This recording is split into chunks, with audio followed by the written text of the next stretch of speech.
Hey there, Machinima Realm. My name is Runaway5. What's up, what's up? Hope you're having a great day, and welcome to the new segment, HOTS Hero Highlights. Heroes of the Storm just came out this week. It's a nice open free beta, another MOBA you can try to get into.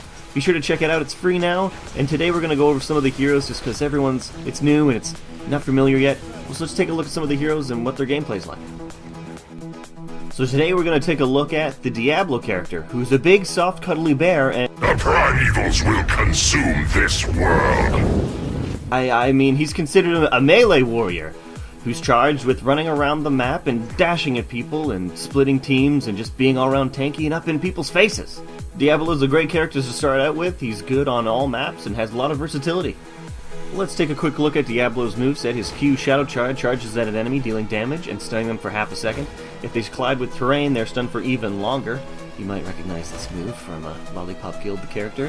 His W Fire Stomp unleashes waves of fire in all directions that deal damage. His E Overpower grabs a target and slams him behind Diablo, dealing damage and stunning them for a quarter of a second. You'll be using that move a lot to pick out the weak people in the hordes. His passive, Black Soul Stone, he gathers souls by nearby minions, and if you kill a hero you get even more souls, and that gives him things like health regen or extra health, or it lets him respawn much quicker than he would rather if he had 100 souls. Like all characters in Heroes of the Storm, Diablo has two R buttons. His first one, Apocalypse, creates a demonic rune under each hero on the battleground, and after a certain amount of time they explode, dealing damage and stunning everybody. It's considered global as well. His other R button, Lightning Breath, basically makes him just a channeled lightning breath. He shoots fire everywhere in a big line, and it deals damage.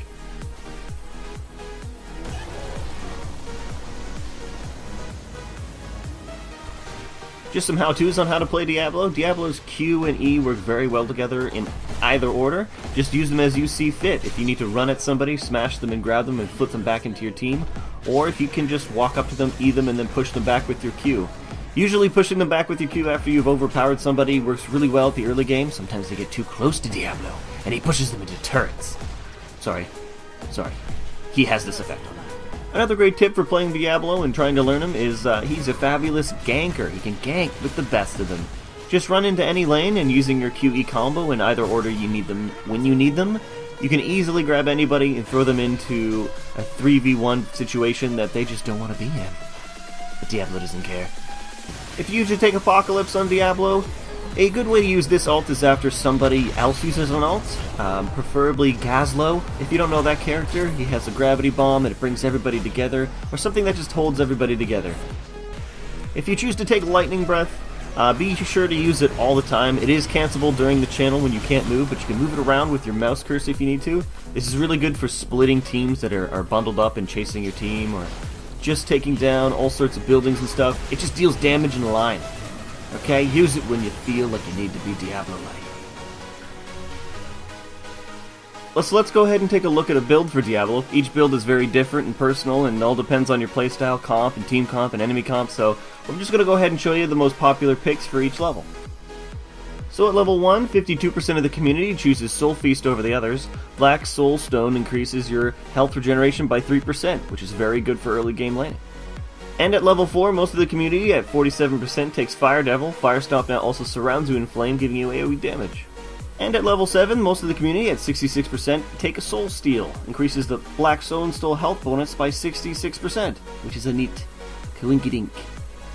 And at level 10, most of the community is completely split on Diablo's ultimate, which is good because you have to choose whether or not which one fits your team style.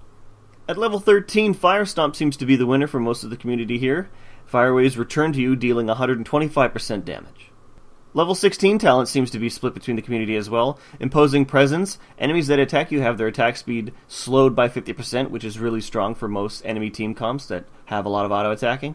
And Rampage, Fire Stomp increases Diablo's movement speed by 20% and basic attack damage by 50% for 2 seconds, which is really good for chasing down certain members of the enemy team.